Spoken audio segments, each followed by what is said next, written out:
अस्सलाम वालेकुम। स्टार्ट करने जा रहे हैं example 7.3। A particle vibrates according to the equation. एक पार्टिकल है जो वाइब्रेट हो रहा है, ठीक है। अच्छा, यहाँ पर हमें दिया हुआ है x is equals to 0.3 cos 16t।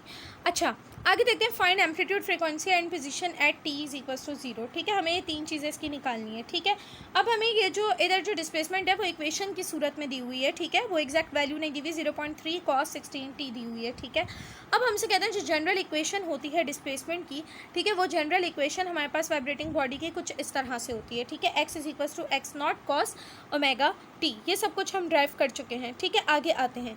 आगे एक्स नॉट की वैल्यू हमें क्या दी हुई है? एक्स नॉट की वैल्यू हमें दी हुई है 0.3 मीटर। ठीक है, क्यों? क्योंकि हमें इक्वेशन क्या है? x इज इक्वल्स टू, दोबारा सुनना, x naught cos omega t, ये होती है इक्वेशन। अब हमें जो डिस्प्लेसमेंट दी हुई है ये भी इक्वेशन की सूरत में दी हुई है, लेकिन ये दी हुई है 0.3 cos 16t। इसका क्या मतलब हुआ? इसका मतलब हुआ कि 0.3 क्या है? एक्स नॉट है, फिर cos ये रहा cos, फिर ओमेगा की वैल्यू क्या है? 16 है, फिर t ये रहा t। इसलिए दी हुई तो इक्वेशन है, लेकिन उससे हमें दो चीज़ें मिल गई हैं। एक हमें एक्स नॉट भी मिल गया है और एक हमें ओमेगा भी मिल गया है। ठीक है, तो समझदार के लिए कहते हैं ना कि इशारा काफ़ी होता है, तो आपको ये बात समझ में आ जानी चाहिए यहाँ से। ठीक है, ये ओरिजिनल इक्वेशन ये होती है, हमें इस तरह से दी हुई है, यानी कि हमें दो वैल्यूज़ यहाँ पर दी हुई हैं, 0.3 और 16। 0.3 एक्स नॉट की वैल्यू है, 16 ओमेगा की वैल्यू है। ये दोनों चीज़ें हम लोगों ने निकालनी। ठीक है भाई, लेकिन हम लोग जानते हैं कि जो ओमेगा है वो 2πf के बराबर है। ये भी हम लोग लास्ट लेक्चर्स में ड्राइव कर चुके हैं। ठीक है, अब हमें क्या निकालना है? हमें फ्रीक्वेंसी निकालनी है। ठीक है, क्या क्या निकालना है? फ्रीक्वेंसी, एम्पलीट्यूड और पोजीशन भी निकालनी है। ठीक है, हमें फ्रीक्वेंसी निकालनी है। ठीक है, फ्रीक्वेंसी निकालनी है तो 2π इधर मल्टीप्लाई हो रहा है, वहाँ जाकर क्या हो जाएगा? ओमेगा से डिवाइड हो जाएगा। Frequency is equals to omega upon 2π आ जाएगा। ठीक है, ओमेगा की वैल्यू पुट करेंगे, 2 पुट करेंगे, पाई की वैल्यू पुट करेंगे, 3.14 होती है। इन सबको सॉल्व करेंगे, फ्रीक्वेंसी आ जाएगी। फ्रीक्वेंसी का यूनिट्स होता है हर्ट्स, फ्रीक्वेंसी का यूनिट होता है हर्ट्स, तो फ्रीक्वेंसी हमारे पास आ जाएगी। ठीक है, अब नेक्स्ट हमें निकालनी है पोजीशन, लेकिन हमें बताया हुआ है क्वेश्चन में टाइम इज इक्वल्स टू 0 पर निकालें। ठीक है, तो फिर अब हम लोगों ने क्या करना है? अब हम लोगों ने यहाँ पर, अब आपके जहन में एक सवाल आना चाहिए कि अगर t 0 है तो हमने थीटा को 0 क्यों लिया है, हमने cos 0 क्यों पुट किया है?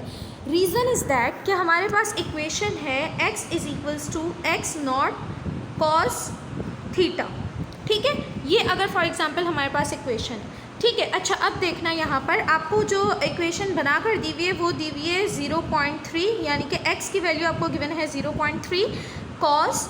ठीक है, और अगर मैं थीटा की जगह पुट करती हूँ, थीटा का फॉर्मूला जो कि है ओमेगा टी।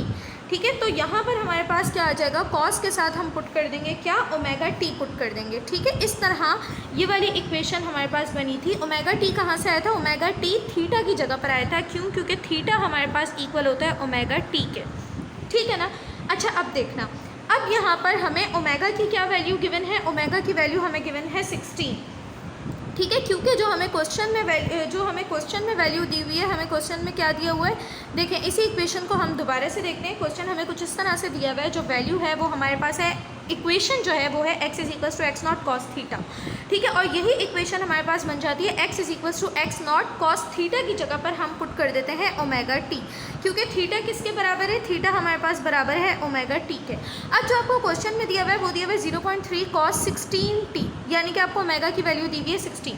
ठीक है, अब देखना, अब हमसे कह रहे हैं कि at time is equals to 0। अगर हम अपने टाइम को 0 पुट करते हैं तो देखो x is equals to 0.3 cos 16 अपनी जगह पर एज इट इज़। ठीक है, और t को मैं पुट कर दूंगी 0।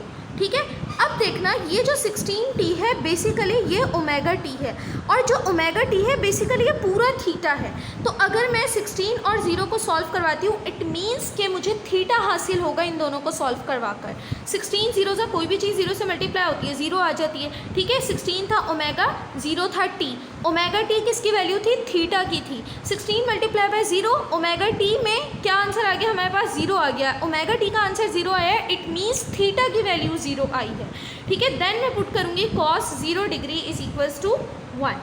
ठीक है, इस तरह मेरे पास यहाँ पर आ जाएगा cos 0 डिग्री। ठीक है, 0.3 multiply by cos 0 degree, cos 0 degree की वैल्यू होती है 1, 0.3 मल्टीप्लाई बाय 1, हमारे पास आंसर आ गया 0.3 मीटर। ठीक है, तो यहाँ पर ये वाली एग्जाम्पल भी होती है, एंड इंशाल्लाह नेक्स्ट लेक्चर में टोटली एक डिफरेंट टॉपिक स्टार्ट होगा, स्टार्ट करेंगे। अल्लाह हाफ़िज़।